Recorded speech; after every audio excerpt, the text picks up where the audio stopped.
Hi అండి, welcome back to Karuna's cooking channel. ఈరోజు తక్కువ గిన్నెలతో సింపుల్గా టేస్టీగా తయారు చేసుకోగలిగే కుక్కర్ బిర్యానీ తయారీ విధానం చూద్దాము. ఈ మధ్యకాలంలో స్ట్రీట్లో అయినా రెస్టారెంట్స్లో అయినా కానీ కుక్కర్ బిర్యానీ బాగా ఫేమస్ అయిపోయింది కదా. అప్పటికప్పుడు ఒక 15-20 నిమిషాల్లో చక్కగా తయారు చేసుకోగలిగే కుక్కర్ బిర్యానీ తయారీ విధానం చూద్దామా. ఈ రెసిపీ చూసే ముందు కరుణాస్ కుకింగ్ ఛానల్ని ఫస్ట్ టైం చూస్తున్నట్టయితే సబ్స్క్రైబ్ చేసుకోవడం మర్చిపోకండి. అలాగే కరుణాస్ కుకింగ్ ఛానల్లో చికెన్ ఆవకాయ బిర్యానీ, దొన్నె బిర్యానీ, కుక్కర్లో ఎగ్ బిర్యానీ లాంటివి చాలా రెసిపీస్ ఉన్నాయి, ట్రై చేసి చూడండి.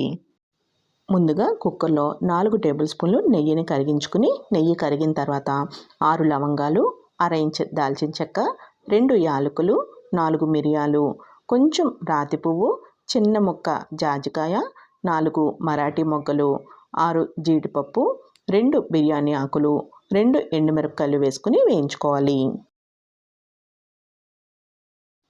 స్పైసెస్ అన్నీ కూడా చక్కగా వేగిన తర్వాత దీనిలోకి 1 టేబుల్ స్పూన్ వరకు అల్లం వెల్లుల్లి పేస్ట్ వేసుకుని వేయించుకోవాలి. అల్లం వెల్లుల్లి పేస్ట్ మాడకుండా చూసుకోవాలి. అల్లం వెల్లుల్లి పేస్ట్ ఏ మాత్రం మాడినా కానీ బిర్యానీ టేస్ట్ అంతా కూడా మారిపోతుంది. అల్లం వెల్లుల్లి పేస్ట్ పచ్చివాసన పోయేంత వరకు వేయించుకుని దీనిలోకి 1/2 కప్పు పుదీనా, 1/2 కప్పు కొత్తిమీర వేసుకుని వేయించుకోవాలి. పుదీనా ఇంకా కొత్తిమీర వేగేటప్పటికి నూనె ఇలా సపరేట్ అవుతూ ఉంటుంది. ఇప్పుడు దీనిలోకి 2 పచ్చిమిరపకాయలు ఇంకా మీడియం సైజ్ ఉల్లిపాయని చీరికల్లాగా కట్ చేసుకుని వేసుకుని వేయించుకోవాలి.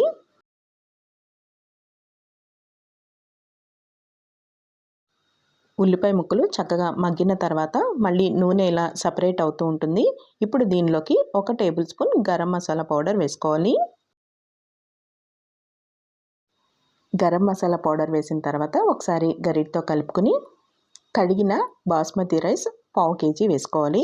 మనకి ఇంట్లో 1/2 కేజీ గ్లాస్ ఉంటుంది కదా, 1/2 గ్లాస్ అంటారు, ఆ గ్లాస్తో 1 గ్లాసు రైస్ వేసుకోవాలి. కుక్కర్లో వండిన బిర్యానీ పొడి పొడిలాడుతూ రావాలి అంటే బాస్మతి రైస్ని కడిగిన తర్వాత ఒక అరగంట లేదంటే గంట పాటు నానబెట్టుకున్నాము అంటే రైస్ పొడి పొడిగా వస్తుంది. రైస్ వేసిన తర్వాత ఒకసారి గరిటతో కలుపుకుని పసుపు, ఉప్పు, కారం వేసి కలుపుకున్న చికెన్ ఒక 1/2 కేజీ వరకు వేసుకోవాలి. బిర్యానీ చేసుకునేటప్పుడు టేస్టీగా పర్ఫెక్ట్గా ఉండాలి అనుకుంటే 1/2 కేజీ రైస్కి 1/2 కేజీ చికెన్ అయితే కరెక్ట్గా సరిపోతుంది. ఇప్పుడు గరిటతో కలుపుకుంటూ వేయించుకోవాలి. చికెన్ ముక్క వీడియోలో చూపించిన విధంగా మెత్తగా ఉడికేంత వరకు వేయించుకోవాలి. వాటర్ వేసి కుక్కర్లో ఉడికించేస్తాం కాబట్టి అలా అయినా ఉడికిపోతుంది, కానీ ఇలా నూనెలో వేయించుకున్నప్పుడు మనకి టేస్ట్ బాగుంటుంది.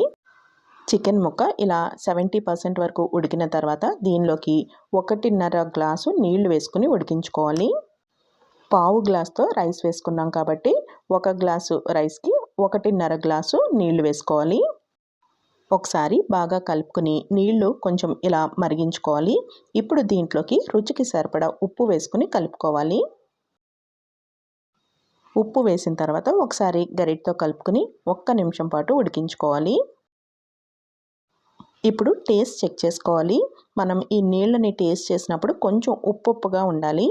ఇలా ఉప్పుగా ఉంటే మనకి రైస్ ఉడికిన తర్వాత కరెక్ట్ టేస్ట్ వస్తుంది.